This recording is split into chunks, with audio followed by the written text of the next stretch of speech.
নমস্কাৰ আমি ওম সাই গণেশ প্ৰডাকশ্যনৰ তৰফৰ পৰা সকলোকে সাংস্কৃতিক সম্ভাষণ জনাইছোঁ। আমাৰ এটা মহিলা গোট আমি মিলি আমাৰ এই অষ্টম নিবেদন সতী কৰিবলৈ ওলাইছোঁ। আন্তৰ্জাতিক প্ৰেক্ষাগৃহ শ্ৰী শ্ৰী মাধৱদেৱ অডিটৰিয়ামত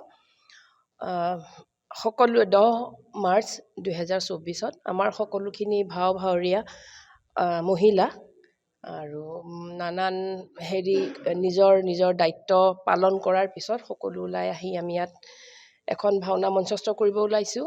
আচলতে নাৰী কেন্দ্ৰিক এখন ভাওনা, যি গুৰুজনাৰ অংকীয়া নাটৰ যি মহান সৃষ্টি আছিল সেইটো প্ৰচাৰ প্ৰসাৰৰ কাৰণে আচলতে আমাৰ এটা ক্ষুদ্ৰ প্ৰচেষ্টা।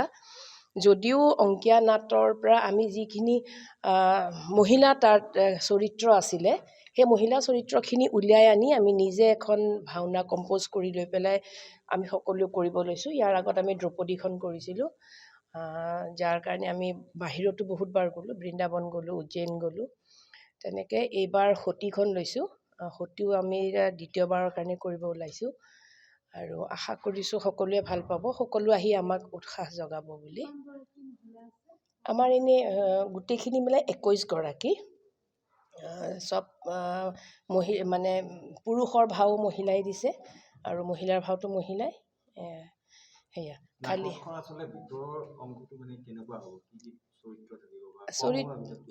চৰিত্ৰ আপোনাৰ যিখিনি সতী শিৱৰ ভাৰ্যা আছিলে তেনেকৈ দক্ষ থাকিব, শিৱ থাকিব, সতী থাকিব আৰু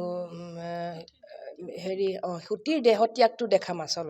আচল কথাটো সতীয়ে মানে দেহত্যাগ কৰি মানে কিমানখিনি এগৰাকী মহিলাই ত্যাগ কৰিব পাৰে আৰু তেওঁ নিজক ত্যাগ কৰি পেলাই যে নিজৰ মানে বস্তুখিনি তেওঁ নিজে যে নিজক ৰক্ষা কৰিলে, নিজৰ গিৰিয়েকৰ কাৰণে বুলি কওঁ বা যিখিনি সৃষ্টিৰ কাৰণে তেওঁ যিখিনি ত্যাগ কৰিলে সেই ত্যাগটোৱে আচলতে আমি দেখাব বিচাৰিছোঁ যে এগৰাকী মহিলা যিমান মানে যিমান শক্তিবান যিমানেই নহওক কিয় তেওঁলোকৰ ত্যাগটো মানে থাকেই আৰু প্ৰত্যেকগৰাকী মহিলাৰ ত্যাগৰ প্ৰতিফল হিচাপেহে আজি সৃষ্টি এই আমি যি দেখি আছোঁ এই সুন্দৰ পৃথিৱীখন দেখিব পাইছোঁ।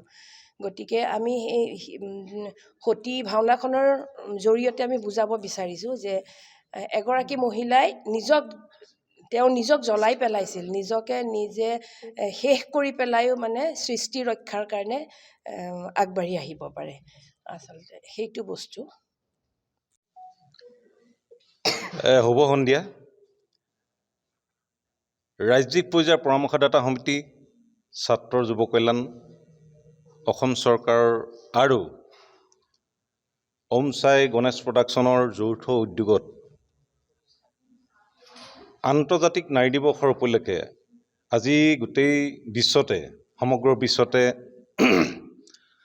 8 মাৰ্চৰ দিনটো আন্তৰ্জাতিক নাৰী দিৱস হিচাপে বিশ্ববাসীয়ে পালন কৰি আহিছে। সেই মানসেৰে এই 8 মাৰ্চৰ দিনটোত আজি প্ৰথম কাৰ্যসূচী হিচাপে ওম সাই গণেশ প্ৰডাকশ্যনৰ উদ্যমী মহিলাসকলৰ জৰিয়তে আমি গুৱাহাটী উলুবাৰী উচ্চতৰ মাধ্যমিক বিদ্যালয়ৰ প্ৰাংগণৰ পৰা আমি আমাৰ ষ্টেডিয়াম জিলা ক্ৰীড়া